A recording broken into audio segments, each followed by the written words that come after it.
Buenos días. En este vídeo de hoy vamos a continuar con los hidruros, con los compuestos binarios con hidrógeno. En particular vamos a centrarnos en los hidruros de los grupos 13, 14 y 15 y los grupos 16 y 17.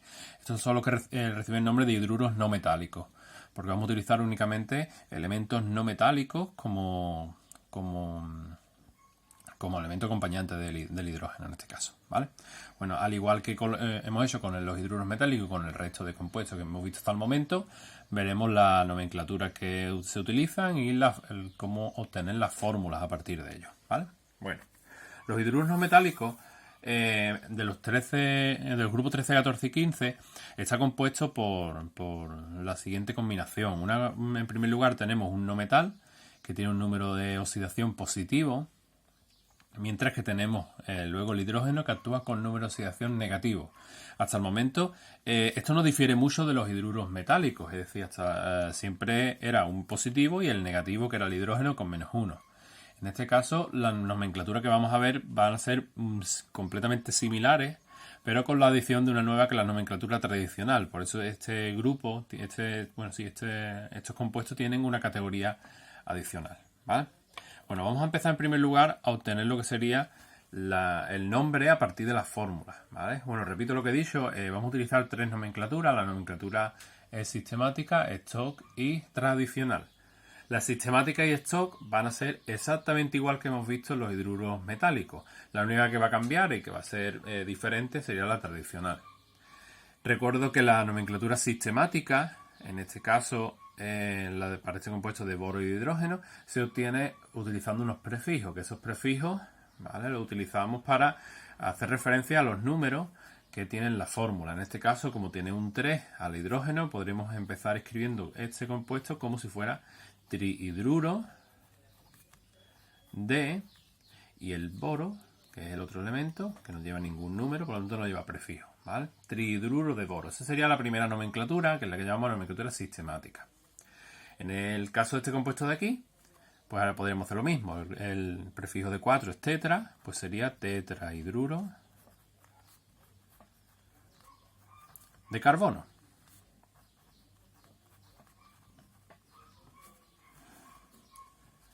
Vale, hasta el momento la forma de nombrarlo, repito, exactamente igual que hemos visto en hidruros metálicos. Bueno, para la siguiente nomenclatura, la de stock, tenemos que acudir a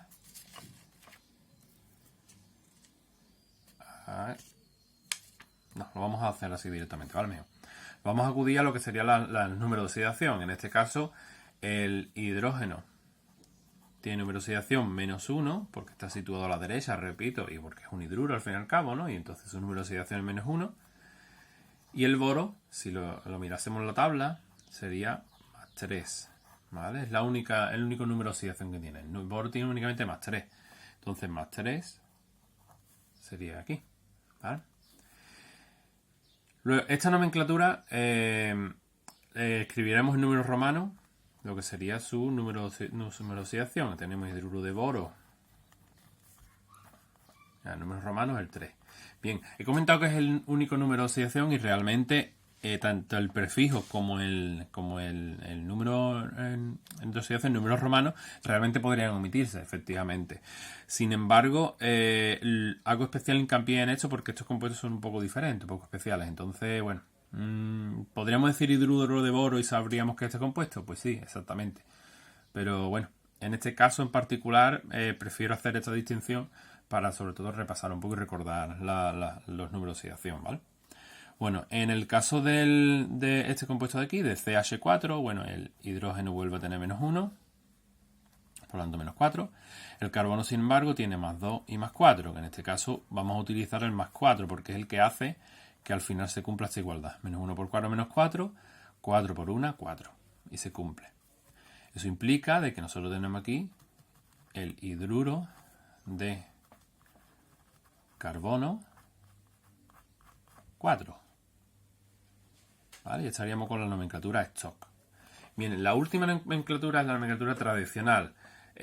Incluye una serie de nombres para unos compuestos determinados, unos compuestos típicos que tradicionalmente, como su nombre indica, bueno, pues han tenido una cierta relevancia en la química. Bueno, en particular siguen una regla básica y es la terminación, que utiliza la terminación ano, ¿vale? Uy, no se ve aquí. Terminación ano, ¿vale? Y los nombres que forman parte de esta nomenclatura tradicional, bueno, pues cumplen esta terminación. En el caso del boro, pues recibe el nombre de borano. En el caso del carbono es un poco diferente, sería el caso del metano. Y así haríamos con varios más. Existe una lista, ¿vale? Existe una tabla, una lista de todos los compuestos típicos. En particular yo he puesto todo como ejemplo, pero existen muchísimos. Y la terminación se forma de la misma forma, ¿vale? De esta forma de aquí, ¿vale? Ahora después veremos algún ejemplo más. Y vale, ya entonces ya tenemos realmente todo con respecto al grupo 13, 14, 15 en lo que respecta de fórmula a nombre, ¿vale? Ahora vamos a hacer justo al contrario, vamos a partir del nombre obtener la fórmula del compuesto. Bueno, para obtener la fórmula a partir del nombre es igual que sencillo que hemos visto en los óxidos y en los otros hidruros. La de nomenclatura sistemática podríamos utilizar pues directamente lo que es el nombre para obtener la fórmula, poniendo en primer lugar el fósforo, que es la P, y luego el hidrógeno con una H, y pondríamos su número, que en este caso es un 3 porque aquí pone trihidruro de fósforo, PH3, ¿vale? En nomenclatura tradicional este compuesto es el fosfano, ¿vale? Es un compuesto ¿vale? bastante conocido. Bueno, hidruro de silicio 4, ¿vale? Se formularía de la misma forma, pondríamos silicio e hidrógeno. Como ahora no tenemos prefijos, no podemos saber los números de aquí directamente, tenemos que acudir al número de oxidación. En el caso del hidrógeno es -1. En el caso del silicio, si miro todos los que hay, realmente tiene únicamente 4. A este le ocurre igual que al fósforo. Hemos indicado en la nomenclatura de estos que realmente no sería necesario. Bueno, pues entonces, como este tiene más 4 y este tiene -1, intercambiamos, ¿vale? El truco de intercambiar y tendríamos SiH4. De tal forma que aquí tenemos -4 y aquí obtenemos más 4. SiH4. Este tradicionalmente recibe el nombre de silano, de silicio, ¿vale? Bien, y por último tenemos el arsano. Arsano es el nombre tradicional del hidruro no metálico de arsénico. Bueno, para formularlo haremos lo siguiente. Pondremos el arsénico. Y ahora indicamos el -1, que es el número de oxidación. Y del arsénico, si lo miramos, tiene +3.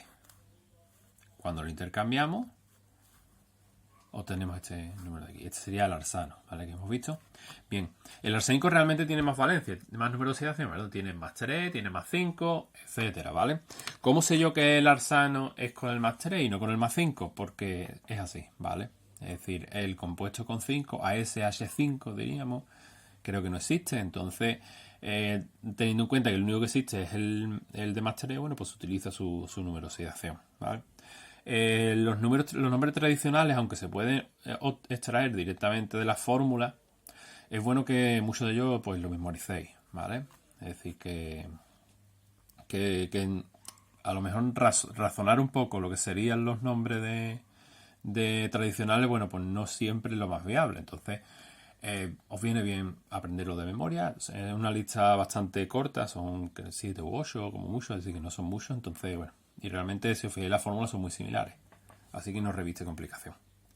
Bueno, vamos a continuar entonces ahora con los del grupo 16 y 17. Los del grupo 16 y 17 son contrarios a los del grupo 13, 14 y 15. Eso es contrario a lo que hemos visto. Y lo vais a ver muy fácilmente cuando empecemos a ver las fórmulas.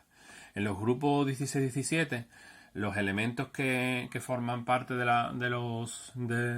estos compuestos, el hidrógeno ya no actúa con el número de oxidación negativo, sino que ahora lo hace con el número de oxidación positivo.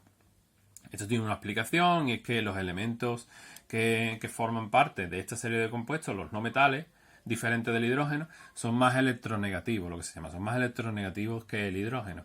Eso significa de que en un enlace que forman, ya sea el enlace covalente o el enlace covalente que forman, bueno, pues los electrones estén más atraídos hacia ellos que hacia el hidrógeno. Eso implica de que el no metal, que nosotros vamos a utilizar aquí, bueno, pues va a actuar con el número de oxidación negativo.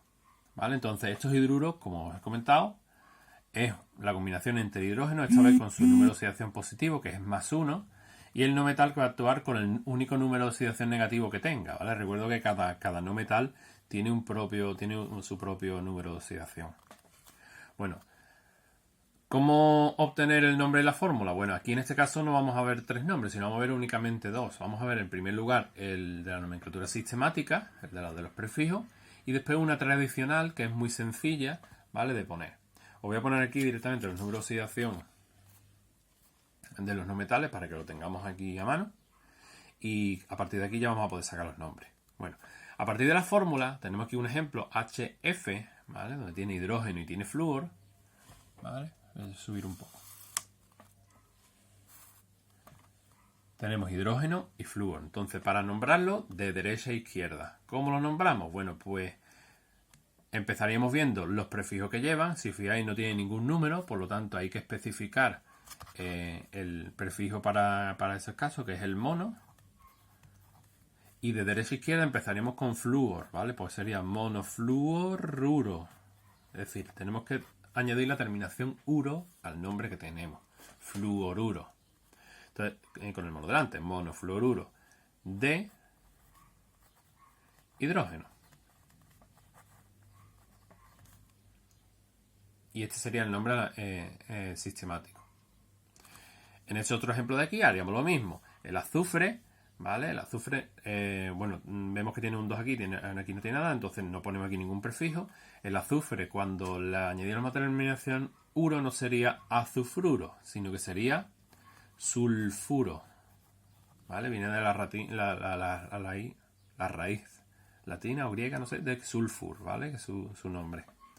Sulfuro, ¿no? De dihidrógeno.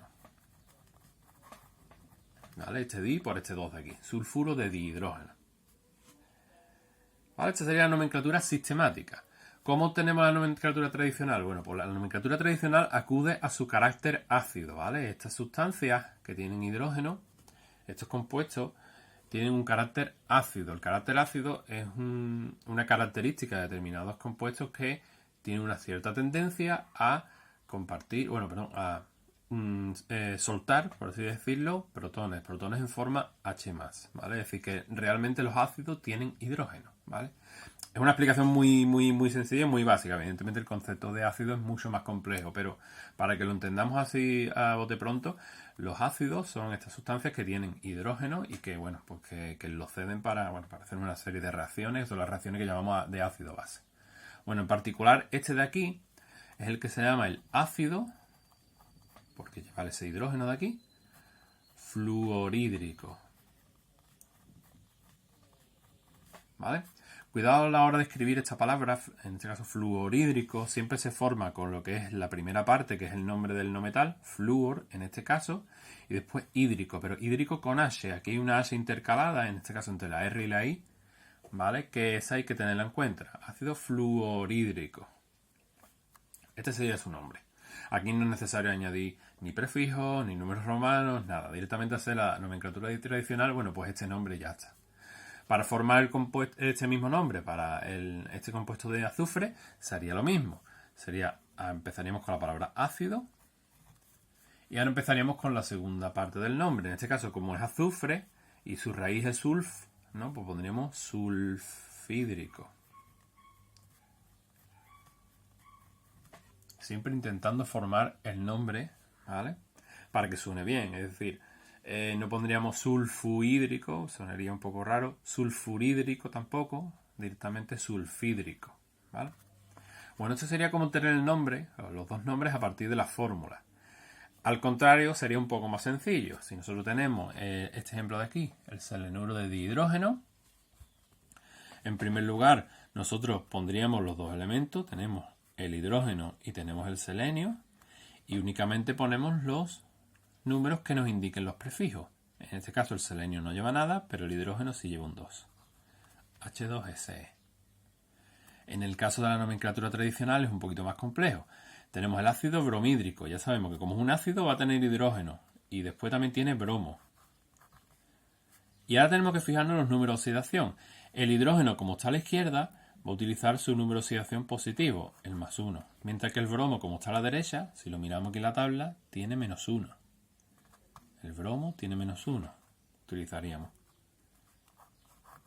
Intercambiaríamos y al final obtendríamos HBr, ¿vale? No he comprobado en estos de aquí, pero realmente podríamos comprobar que se cumple la conservación de la carga. Es decir, en este caso el hidrógeno +1 y +1 en todos.